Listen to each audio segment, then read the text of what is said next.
നമസ്കാരം. ഫാർമ ന്യൂസിൻ്റെ പുതിയ ഒരു അധ്യായത്തിലേക്ക് സ്വാഗതം.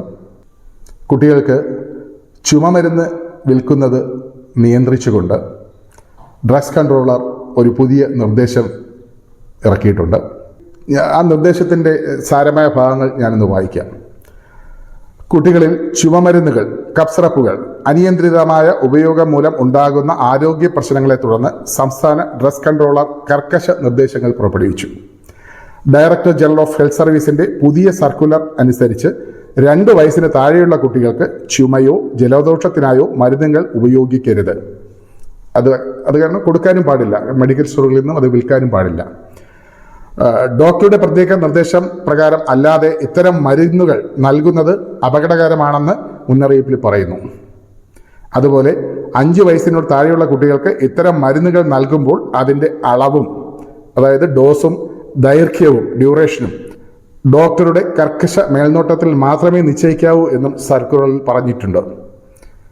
ഇതുകൂടാതെ അല്ലാത്ത എല്ലാ കഫ് സിറപ്പുകളും GMP good manufacturing practice certification നേടിയ സ്ഥാപനങ്ങളിൽ നിർമ്മിക്കുന്ന മരുന്നുകൾ മാത്രമേ ഉപയോഗിക്കാവൂ എന്നും നിർദ്ദേശിച്ചിട്ടുണ്ട്. സർക്കുലറിന്റെ അടിസ്ഥാനത്തിൽ എല്ലാ മെഡിക്കൽ സ്ഥാപനങ്ങൾക്കും ഫാർമസിസ്റ്റുകൾക്കും ആരോഗ്യ പ്രവർത്തകരും ഈ നിർദ്ദേശങ്ങൾ കൃത്യമായി പാലിക്കണമെന്നും ഡ്രഗ്സ് കൺട്രോളർ അറിയിച്ചു.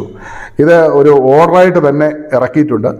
ആ ഓർഡറിന്റെ കോപ്പി ഞാൻ എന്തായാലും ഇതിന്റെ താഴെ ഇട്ടേക്കാം. അത് വായിക്കുക. എല്ലാ ഫാർമസികളും എല്ലാ മെഡിക്കൽ സ്റ്റോറുകളും ഇനി ഇമ്മീഡിയറ്റ് ആയിട്ട് ഡ്രഗ് ഇൻസ്പെക്ടേഴ്സിൻ്റെ ഒക്കെ ഇൻസ്പെക്ഷൻ ഉണ്ടാവും. ആ സമയത്ത് ഈ GMP സർട്ടിഫിക്കറ്റ് ഇല്ലാത്ത കഫ് സിറപ്പുകൾ വിൽക്കുന്നതും, അതുകൊണ്ട് ഇതാണ് പുതിയ ഓർഡർ ഇറങ്ങിയിരിക്കുന്നത്. അതുകൊണ്ട് തന്നെ GMP certificate good manufacturing practice certificate ഉള്ള കഫ് സിറപ്പുകൾ മാത്രമേ ഇനി മെഡിക്കൽ സ്റ്റോർ വഴി അല്ലെങ്കിൽ ഫാർമസി വഴി വിൽക്കാൻ പാടുള്ളൂ. മാത്രവുമല്ല 2 വയസ്സിന് താഴെയുള്ള കുട്ടികൾക്ക് ഇനി പ്രിസ്ക്രിപ്ഷൻ ഉണ്ടെങ്കിലും ഇല്ലെങ്കിലും കഫ് സിറപ്പ് കൊടുക്കാൻ പാടില്ല. അങ്ങനെ കൊടുത്തു കഴിഞ്ഞാൽ അത് നിയമലംഘനമാണ് എന്നും പ്രത്യേകം പറഞ്ഞിട്ടുണ്ട്. 5 വയസ്സിന് മുകളിലുള്ള കുട്ടികൾക്കാണെന്നുണ്ടെങ്കിൽ ഡോക്ടറുടെ കർക്കശ മേൽനോട്ടത്തിൽ മാത്രമേ കൊടുക്കാവൂ എന്നുള്ളതാണ്. അപ്പം ഇത് വളരെ ശ്രദ്ധിക്കണം. ഞാൻ എന്തായാലും താഴെ അതിൻ്റെ ആ ഓർഡർ കൂടി ഇട്ടേക്കാം. അടുത്ത ഒരു വീഡിയോയുമായി വരുന്നത് വരെ നമസ്കാരം.